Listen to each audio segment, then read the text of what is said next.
Hello, welcome back to খেলো Bangla channel. আজকের ভিডিওতে থাকছে ইস্ট বেঙ্গলের আগামী শুক্রবার দিনকে নর্থ ইস্টের সঙ্গে ম্যাচে কোন কোন খেলোয়াড়ের কী আপডেট রয়েছে সে খবর জানাবো ইন্ডিয়ার একটি ক্লাব জার্মানির একটি ক্লাবের সঙ্গে কিন্তু গাঁটছড়া বেঁধেছে। থাকছে খেলার আরও আপডেট খবর।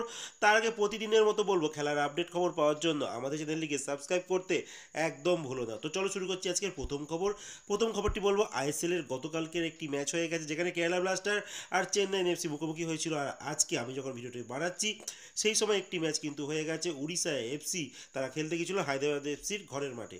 তো সবার প্রথমে কেরালা ব্লাস্টার যারা ঘরের মাঠে চেন্নাই এফসির মুখোমুখি হয়েছিল গতকালকে, যেখানে তারা এই ম্যাচটি 3-0 গোলে জয়লাভ করে।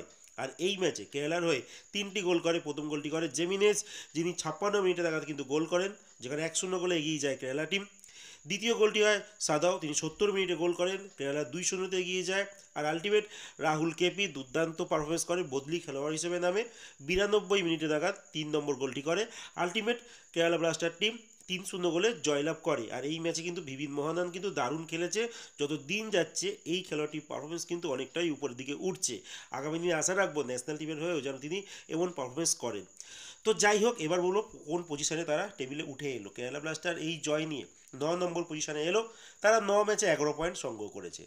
এরপরে যে খবরটি জানাতে চলেছি সেটা হচ্ছে আজকে উড়িষ্যা এফসি তারা অ্যাওয়ে ম্যাচ হায়দ্রাবাদে গিয়ে হায়দ্রাবাদকে তাদের ঘরে 6-0 গোলে হারিয়ে দিয়েছে, যেখানে 6টি গোল, প্রথম গোলটি করেছে আইজ্যাক, তারপরে মরিসিও জংতে, এই হায়দ্রাবাদ এফসির গোলকিপার, একটা ওন গোল হয়ে যায় মুহূর্তারা ফল, লালথাঙ্গা আর রহিম আলী। তো 6টা গোল হয়ে গেছে। আর এই মুহূর্তে হায়দ্রাবাদ এফসি কিন্তু 4 নম্বর পজিশনে এসে গেছে। তারা 9 ম্যাচে 12 পয়েন্ট নিয়ে 4 নম্বর পজিশনে আছে।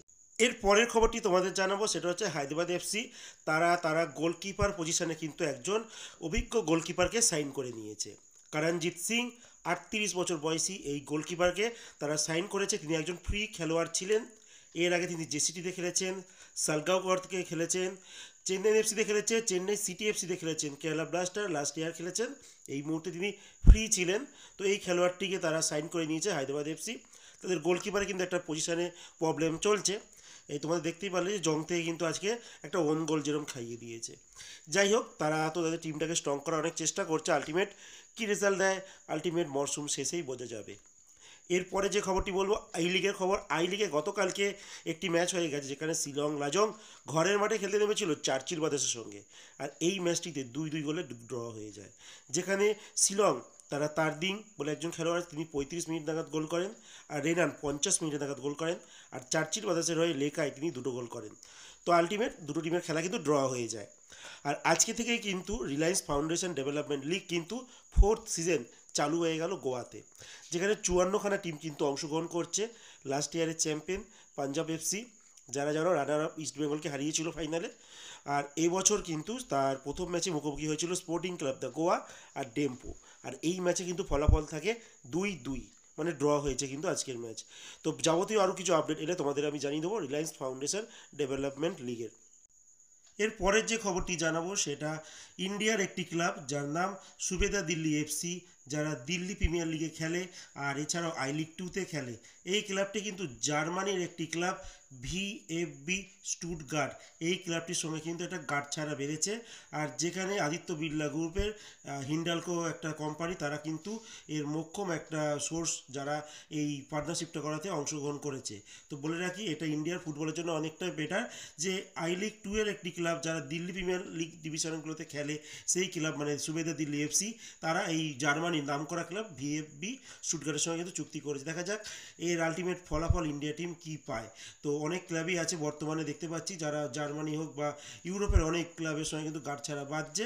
আর তারা অনেকটাই আশা নিয়ে আছে ওখান থেকে আমরা কিছু বেনিফিট লাভ করব। তো আলটিমেট এখনও অবধি তো কোনো বেনিফিট আসেনি। ইন ফিউচারে যদি আসে তার রেজাল্ট তো আমরা সবাই চাক্ষুষ করতে পারবো।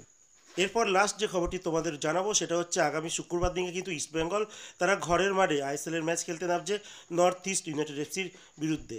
আর এই নর্থ ইস্ট কিন্তু এই বছর দারুণ খেলছে। আর ইস্টবেঙ্গল কিন্তু এই মুহূর্তে লিগ টেবিলের একদম লাস্টের টিম, যারা একটা মাত্র ড্র করেছে আর একটাই মাত্র পয়েন্ট রয়েছে। তো যাই হোক, ইস্টবেঙ্গলের কাছে কিন্তু খুব চাপের ম্যাচ। আর এই ম্যাচে সম্ভবত হেক্টর উৎসে নাও খেলতে পারে। তার চোট নিয়ে কিন্তু এখনও একটা ধোঁয়াশা চলছে, পুরোপুরি তিনি এখনও ফিট নন, তিনি প্র্যাকটিসে তার হালচাল দেখে যা বোঝা যাচ্ছে। আর হিজাজি মেহের তিনি কিন্তু ইন্ডিয়াতে এসে গেছেন আর প্র্যাকটিসে তিনি যোগদান করেছেন ইস্ট বেঙ্গলের। আর তিনি জানো তোমরা যে তিনি তার ন্যাশনাল ডিউটি জর্ডান যে ন্যাশনাল টিমের তিনি খেলোয়াড়, সেখানে তাদের ওয়ার্ল্ড কাপ কোয়ালিফায়ারে ম্যাচ ছিল, সেখানে তিনি খেলতে গিয়েছিলেন। হয়তো তিনি প্লেইং ইলেভেনের চান্স পাননি, তাও যেহেতু টিমে স্কোয়াডে রয়েছে সেই জন্য তাকে যেতেই হবে। তো আলটিমেট তিনি টিমের সঙ্গে যোগদান দিয়েছে।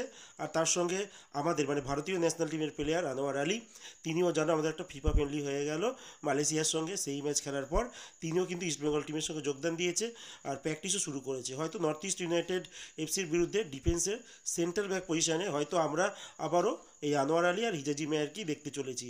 খুব যদি বড় না পরিবর্তন ঘটে তাহলে হয়তো হিজাজির জায়গায় আমরা এই হেক্টর উৎসকে দেখতে পারি। তো আজকের মতো খবর এতটুকুই। ভালো থেকো, সুস্থ থেকো, দেখা হচ্ছে নতুন একটা আবার নতুন ভিডিওতে।